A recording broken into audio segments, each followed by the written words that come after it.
अपने गुरु के पास जाकर तीन छात्रों ने उनसे पूछा, गुरुजी, बुद्धि और ज्ञान में क्या अंतर है?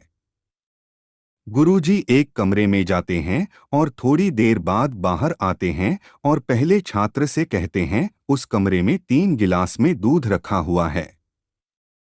उसमें से एक गिलास का दूध पीकर राहु जब छात्र कमरे में गया तो वहां पर एक गिलास सोने का था, दूसरा चांदी का और तीसरा तांबे का। छात्र ने खुशी खुशी सोने के गिलास का दूध पी लिया।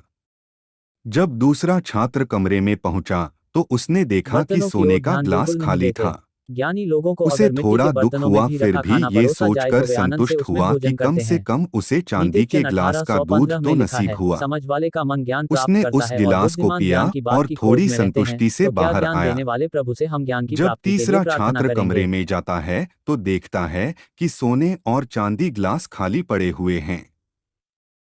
इसे देखते ही वे आग बबूला हो जाता है, परंतु गुरुजी की आज्ञा का पालन करना उसका कर्तव्य था।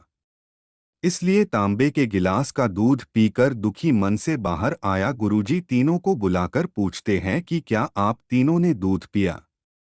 पहला छात्र अत्यंत खुश होकर कहता है कि गुरुजी, मैंने सोने के गिलास का दूध पिया और मैं बहुत ही सौभाग्यशाली हूँ।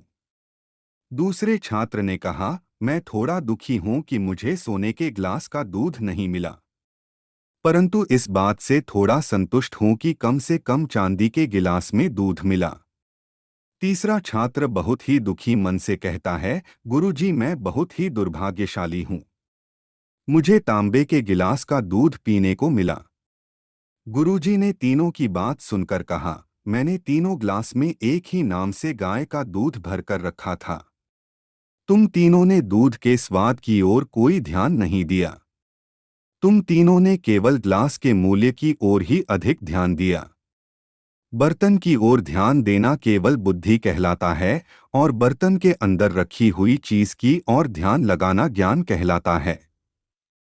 ज्ञानी लोग बर्तन के अंदर के व्यंजन की खूबी और गुणों के बारे में अधिक ध्यान देते हैं।